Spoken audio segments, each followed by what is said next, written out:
Evidencia número 6. Su despiadada y sangrienta historia. ¿Qué juicio daría usted a una persona que en su pasado, desde que nació, ha robado, asesinado, violado, ha creado revoluciones, ha hecho matanzas, ha sido el autor intelectual de grandes divisiones y de guerras mundiales? Creo que usted estará pensando que estamos hablándole de Napoleón, de Nerón, de Mussolini, de Hitler o incluso de un hombre que ha marcado la historia con su maldad y su perversión. Pero no, estamos hablando de la institución católica, apostólica y romana. A continuación, veremos su sangrienta historia, la cual sin duda los dejará con la boca abierta. Todos estos datos históricos, usted fácilmente los puede encontrar en libros como Cortinas de Humo, de Cheap Publication, Compendio Manual de la Biblia, de Henry Halley, Historia del Cristianismo, de Justo González, Historia de la Iglesia Primitiva, de Backhouse, El Nuevo Libro de los Mártires y muchos más. De esta manera continuemos nuestro recorrido histórico en nuestra sexta evidencia. Resulta que al principio la iglesia cristiana siempre había sido una iglesia pacífica y armoniosa. Lo único de violencia que sufría eran las cruentas persecuciones por parte de los emperadores romanos. No obstante, después de Constantino, al convertirse la iglesia cristiana en una iglesia católica imperial defendida por el Estado, entonces la iglesia dejó de ser un ente perseguido para ser una institución perseguidora. Con el transcurso del tiempo, la Iglesia Católica y su jefe supremo, quien no fuese Jesucristo, sino el Papa, empezó a anhelar el poderío y ensanchamiento de su imperio. Para esto, y sin importar los medios, se crearon complot contra reinos y monarcas. Hubo muertes, robos, violencia y mucha suciedad, lo cual enfureció el espíritu de los verdaderos cristianos, los cuales acallaron con amenazas de excomunión. Con el pretexto de obtener Tierra Santa y con la ilusión de extender el imperio católico entre los musulmanes, Urbano II ordenó el inicio de las cruzadas diciendo: lo digo a los presentes, ordeno que se les diga a los ausentes, Cristo lo manda. A todos los que allá vayan y pierdan la vida, ya sea en el camino o en el mar, ya en la lucha contra los paganos, se les concederá el perdón inmediato de todos sus pecados. Esto lo concedo a todos los que han de marchar en virtud del gran don que Dios me ha dado.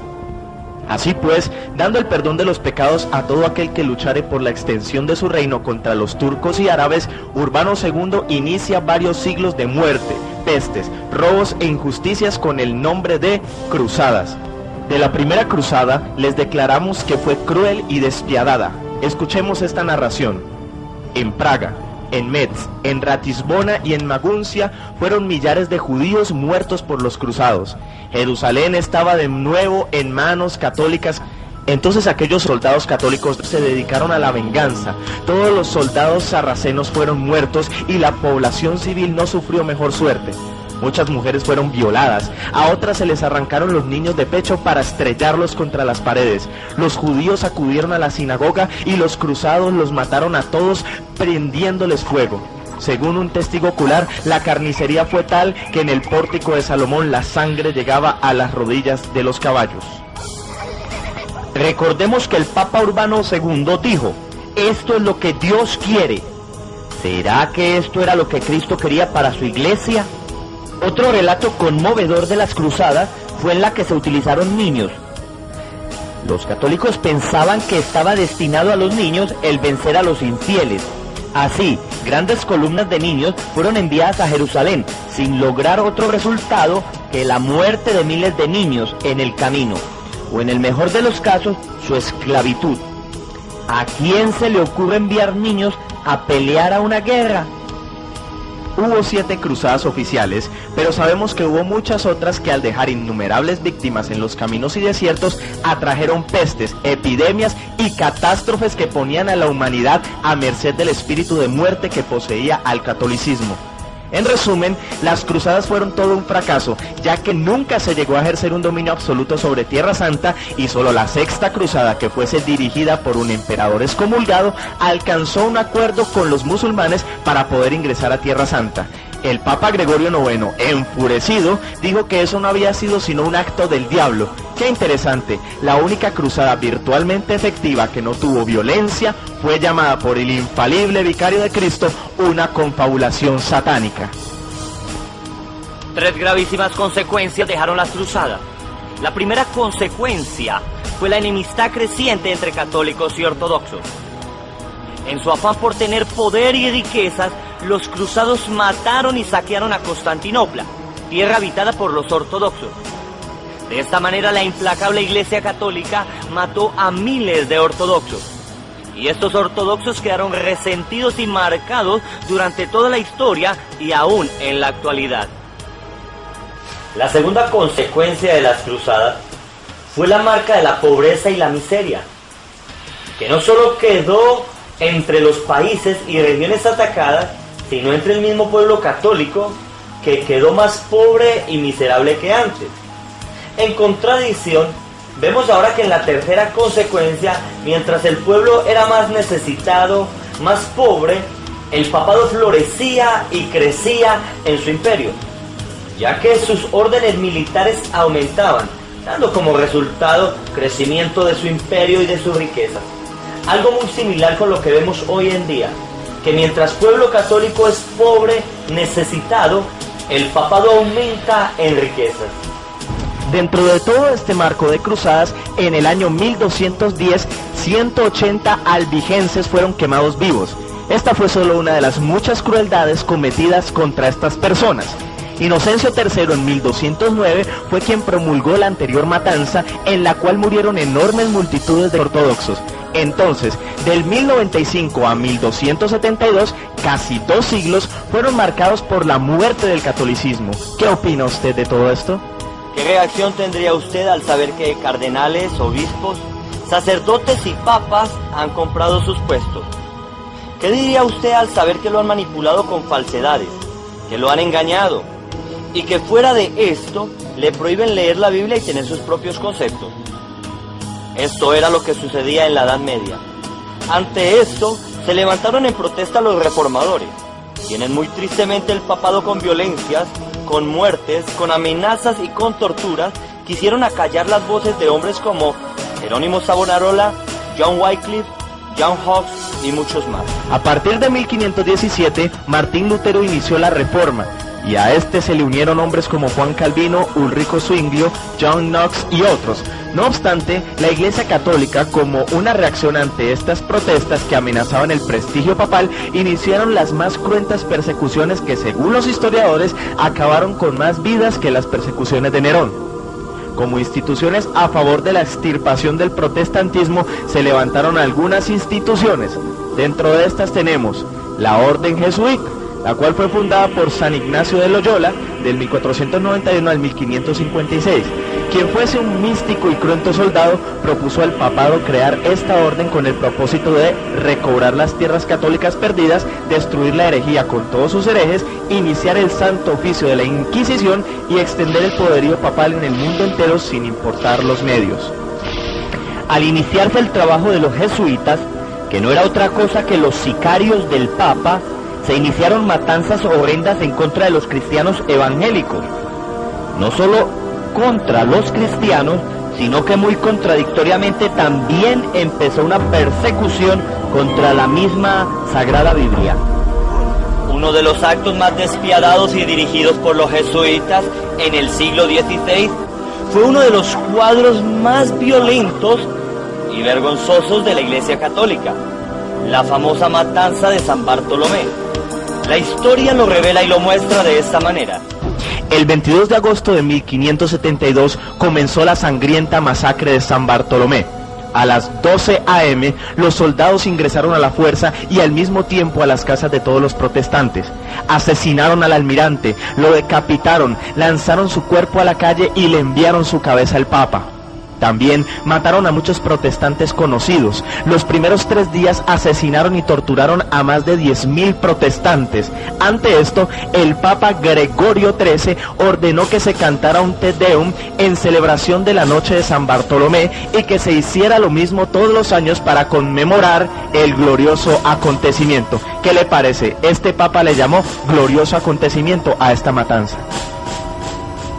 En 1641, una masacre similar ocurrió en Irlanda. Fue el 23 de octubre, en la fiesta de Ignacio de Loyola, fundador de los jesuitas. Los conspiradores salieron armados y mataron a todos los protestantes que encontraron. No tuvieron misericordia, mataron a todos, desde niños hasta ancianos. A las mujeres las ataban a postes, las desnudaban hasta la cintura, luego les cortaban los senos con tijeras y las dejaban sangrando hasta morir. A las que estaban embarazadas, las ataban a las ramas de los árboles y mientras sus esposos eran forzados a mirar, sacaban a los bebés para dárselo como alimento a los perros. ¿Sabía usted que todo esto fue hecho en el nombre de Jesucristo, dirigido por el Papa y efectuado por los jesuitas, sacerdotes y católicos al servicio del papado? ¿Sigue creyendo usted que el papado es dirigido por el Espíritu Santo y por Jesucristo? Usted también debería saber que en los años 1600, Fernando II, discípulo de los jesuitas, inició la Guerra de los 30 años, formando la Unión Católica que mató a miles de protestantes en Alemania, Suecia, Bohemia y Praga. Causó millones de muertos. Por favor, trate de imaginar este cuadro. Ciudades enteras quemadas, saqueadas y destruidas.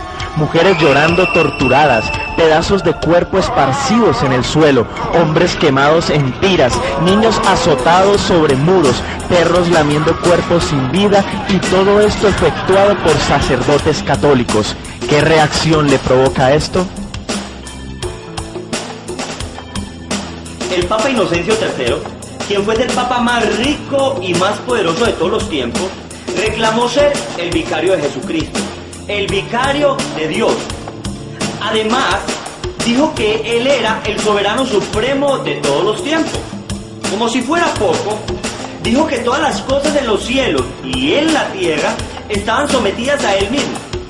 Este señor prohibió la lectura de la Biblia, ordenó la matanza de todos los albigenses, el exterminio de todos los herejes e instituyó el mal llamado Santo Oficio de la Inquisición, del cual les hablaremos ahora. La Inquisición fue perfeccionada por su sucesor Gregorio IX. Fue creada como una corte eclesiástica con el propósito de descubrir y castigar a los herejes. Cualquier sospechoso podía ser torturado. Se dice que en 30 años, en 1540 a 1570, no menos de 900.000 protestantes fueron muertos en la guerra de exterminio del Papa contra los valdenses.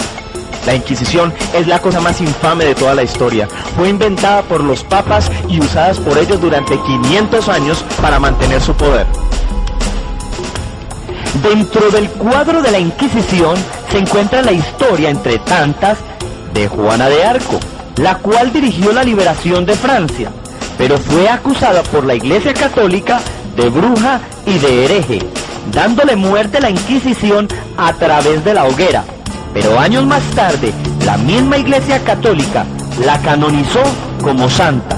¿Nota otra vez usted la contradicción? Un papa infalible mata a Juana de Arco y otro papa infalible la canoniza como santa. ¡Qué vergüenza! El problema con la Inquisición era que dicho tribunal se efectuaba con parcialidad y muchísimos casos eran injustos. Se mataban millones de personas con el pretexto de que eran brujas, malos creyentes, herejes o pecadores, y con dicho pretexto se les confiscaban los bienes y las arcas del Papa crecían y crecían a costo de la muerte de miles de inocentes. La Iglesia Católica y su Santa Inquisición, a modo sádico, empezó a crear máquinas de tortura contra los que eran tratados. Sucede que aún muchos que se retractaban y aceptaban su error, después de las sádicas torturas, no les quedaba más consuelo que la muerte.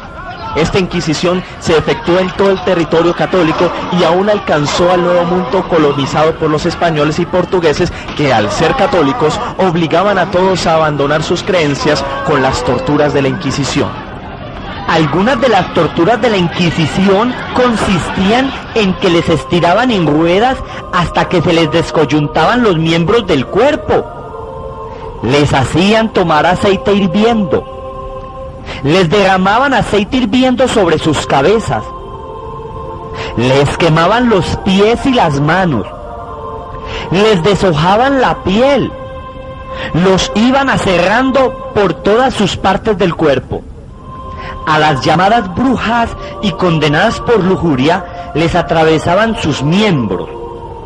La Inquisición se dedicó a crear todo tipo de tortura, acto que solo se puede considerar como hazaña diabólica y digna de toda condenación. Todo esto era dirigido por el Papa. Recuérdelo, por favor.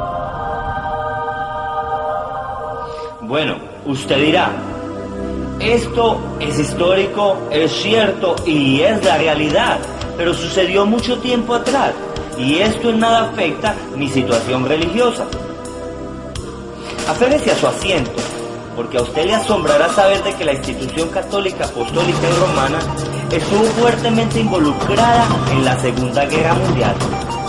Compruébelo usted mismo. Resulta que bajo el papado de Benedicto XV, Italia le quitó al Papa su poder temporal. O sea, el papado perdió su soberanía, sus tierras y todo su poder temporal. Por este tiempo se empezó a desencadenar el problema de la Segunda Guerra Mundial, en la cual participaban comunistas, fascistas, los aliados y otros con fines que no trataremos.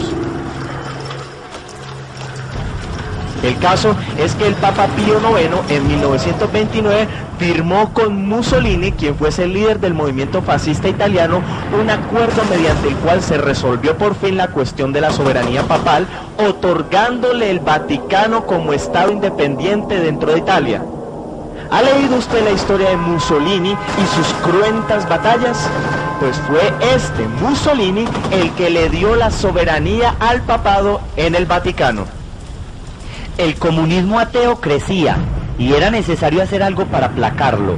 En esto salió a la escena un católico llamado Adolfo Hitler, y en 1933 el partido político que dirigía Monseñor Kaas le dio a Hitler la ayuda que necesitaba para adueñarse de su poder. En Roma, Pío VI y su secretario de Estado, el cardenal Pacelli, quien fuese el futuro Papa Pío XII, firmaron un concordato que fue visto por el resto del mundo como una aprobación por parte del papado y la Iglesia Católica al partido nazi, partido que realizó los holocaustos contra los judíos y cundió el pánico en todo el mundo.